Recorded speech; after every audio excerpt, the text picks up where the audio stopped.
So I just finished, like minutes ago, I just finished A Crown of Chains by Aaron Phillips.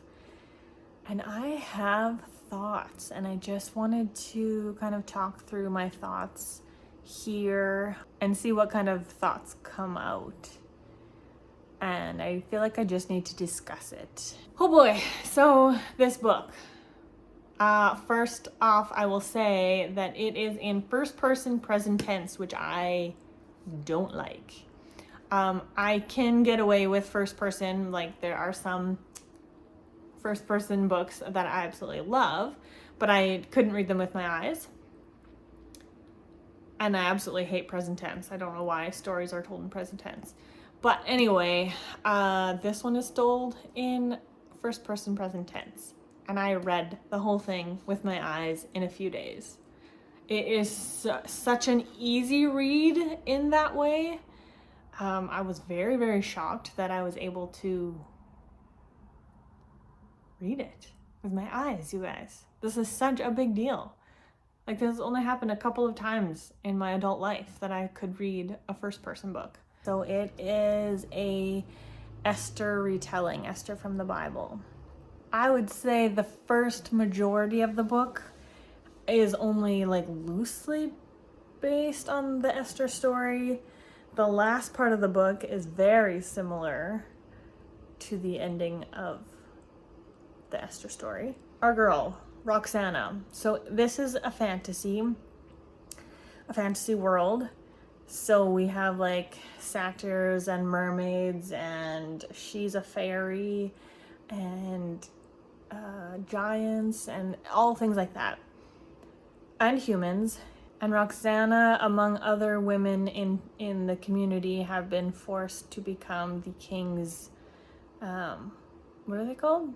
The king's maids, which is essentially his concubines, because he has banished his wife, the former queen, and now he's looking for a new queen. And so he takes a whole bunch of young ladies as his concubines, and he has one night with them to decide which one he wants. So right there, I will say I felt like it pushed boundaries farther than Christian books tend to go in terms of like just being open and talking about like being forced to spend the night with somebody, if you know what I mean.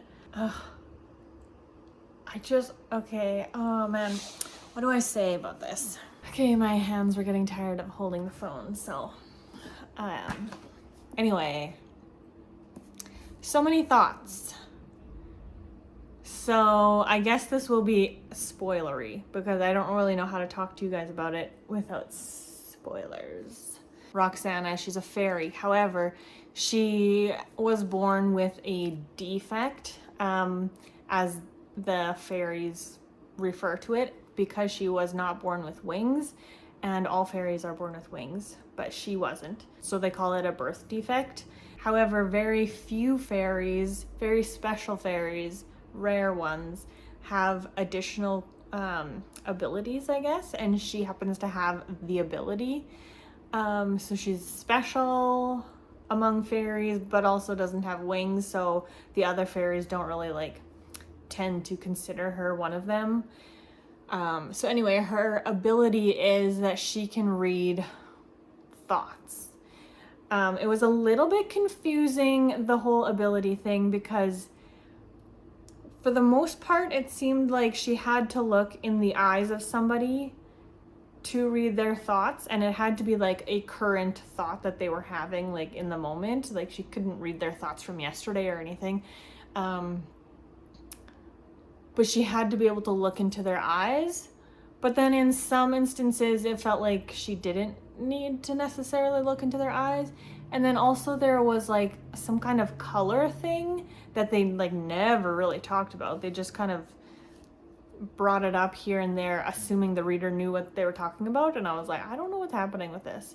So there's like a color hue that's associated with thoughts. So like, if you were to have like a murderous thought, or a violent thought, I think it was red.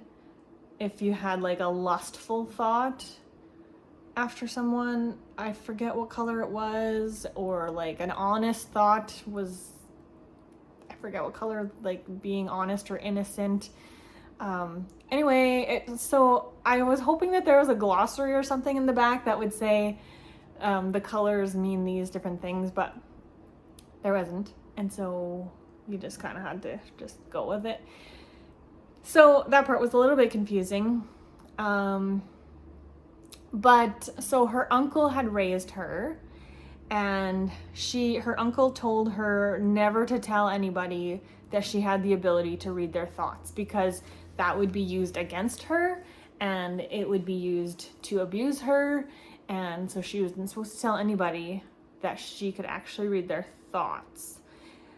So anyway, she's forced to become the king's concubine, and she doesn't want to be the queen, but she's already the king's maid, so she doesn't, there's like, it's a no-win situation. She's either left to live her life as a king's maid, or she becomes queen, and she doesn't want either of them. But she does get chosen as queen because of her ability. So when the king has his one night with each of the women, his night with her, he does force her, but also she ends up telling him, I don't know why. Like that's one of the things I'm confused about. Why would you tell him? Why would you give yourself away? So he finds out on that night that she can read his mind, and he decides to use that to his advantage, and he makes her queen because he wants to use that ability to like find people who are against him or whatever, you know. He wants to use her as a tool, as a pawn, as a thing to be used for political gain. So I really couldn't figure out why she would tell him, why that came up, why she would give herself away. Because she really has zero respect for this man. Nobody has respect for this man. He's terribly selfish, and he was extremely abusive to his previous wife, and he's abusing all these women, being his concubines. He's not a good dude. And I was kind of hoping, you don't really see very often in books where like a legitimately bad dude has a redemption arc, because usually it is like the gray villain that gets his redemption arc, you know, the villain that does the bad things but he has a good excuse or whatever, you know, some way that the reader can like relate to the villain or whatever. And we never really see like just a genuinely bad person get that redemption arc that I think is so powerful, such a powerful aspect of God, and that he can do that with like legitimately bad people. So I was kind of hoping that would be this story. And then we get an aspect of this boy who our main character Roxana was in love with prior to becoming a concubine. He is in the story, and he tries to get hired on at the palace, and he wants to work near her because he wants to like be around her and protect her and whatever. And she lets him, and she even encourages it, and at one point like they discuss running away together, and she like takes these little moments with him in the shadows of like the stables or something to kiss him or whatever, because she is so unhappy with her life that this is the only good that she can find in her life. And it's really made me consider, like, technically she was having an affair with this boy because she was now the king's wife. So she was having an affair, so she was cheating on the king, even though he's been cheating on her as well with his concubines. That's on him, but we're talking about her. And it made me think, because I was like, okay, well, that's wrong because she's married, but the marriage, it was forced upon her, so it wasn't ordained by God. And I really need to seek the Lord for this, because I was a little confused. So if you guys want to share some of your insight into that, let me know. I would like biblical insight, not just opinions. So yeah, then I was like, oh, I still don't think she went about it the right way. Like, just because yeah, but being forced is different. I don't know. That was definitely a gray area. What else? I did like that Aaron Phillips didn't shy away from anything. Like, there was torture and abuse and like sexual assault and murder. There was deaths. So I appreciated that, because I do appreciate that in fiction. And okay, so calling this Christian fiction, I don't know. It did take the story of Esther and make it into a fantasy story, and the story of Esther is biblical. So, I mean, there's that connection. But even like in the story, they have what seems to be a god. They call him Aen. And so the entire story, the way it's told, Aen represents our God, like the God. But even that was a little bit, it felt like Aen and the religion that surrounded Aen, I guess, or that worshipped Aen, was more tradition based and more ritual based. And like there's quite a few times that there's like a little prayer to Aen, but it's the same prayer, like it's like a recited prayer. And then even that, if you want to compare it to the story of Esther, like the Jews were being persecuted and they were going to be killed, and so God saved them through Esther because they were his people. Like, the Jews were his people, and God used the Jewish people to bring about Jesus and the kingdom of God. So in here, it was like the fairies were representative of the Jews, but there was no reason. Like, there was no real reason why Aen specifically wanted to save the fairies. It was just like he saved them because he was a good god, I guess. But I don't know. So all that to say, I don't know what I want to rate this. I thought it was quite good overall. I did not like the whole element of the boyfriend, like Owen. I couldn't get behind them being in love or whatever, or I could not get behind that. And that's my biggest issue in this book, and that's the part that ruined.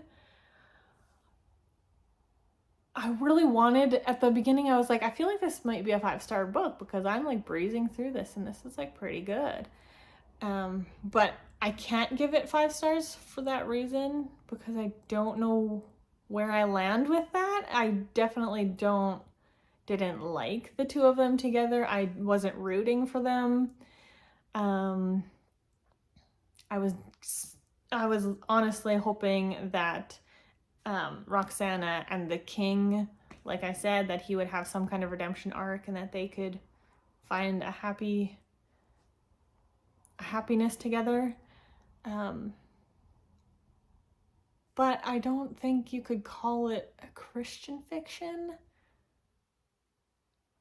I mean, you could, but it's, I don't know. I don't know. I struggle with this one. I really like it, but I have a few issues. So I guess I will give it a 4-star, I think. I'm sure I have more thoughts, but I just finished reading this and I need to let it mull a little bit in my brain. I might think of some more thoughts later. I did not intend for this to be like a review video at all. I just needed to get some of my thoughts out. And yeah. Another thing I forgot to mention was, so Roxana is in this forced marriage, this loveless marriage where she's been abused already. And yet when he spends time with his other concubines and she knows that he's preferring them at night to her, she feels like jealous almost, and I'm so confused about that. Like, you don't want to be here. Why would that make you jealous a little bit? Also, she has some time in the beginning, right after they get married, she has some time to go. The king sends her on an errand at the front lines of battle. She's supposed to see if she can read some of the thoughts of some of the soldiers, and the whole time she's there, she wants to get back. Like, she wants to leave. She wants to finish this and go back. And I'm so confused. Like, you don't want to be the queen. You don't want to be with the king. Why are you rushing this errand that takes you physically away from that situation? I was very confused by that also. One thing also, this is totally kind of irrelevant, but you know these like velvety cover books that so many book lovers love? I don't know why you guys love these, because like, where is it? There. Like, you can see all of like the finger marks that get on there right away. This is a brand new copy from the library. I was the first person, I was the one who requested it. I was the first one to get it. So these are my finger marks. And that's just, it just wrecks it right away, like instantly. Like, I feel bad for the next person that gets this. Like, I don't know why you guys like these covers. They're no good. They are no good, and they feel yucky. So anyway, that's a bit of a tangent. The cover is beautiful. Yeah, so that's where I land on this book. Let me know if you've read this book. I really, really, really want to hear your thoughts on this book in the comments below. Thanks so much for watching. I hope you have a lovely day. Bye!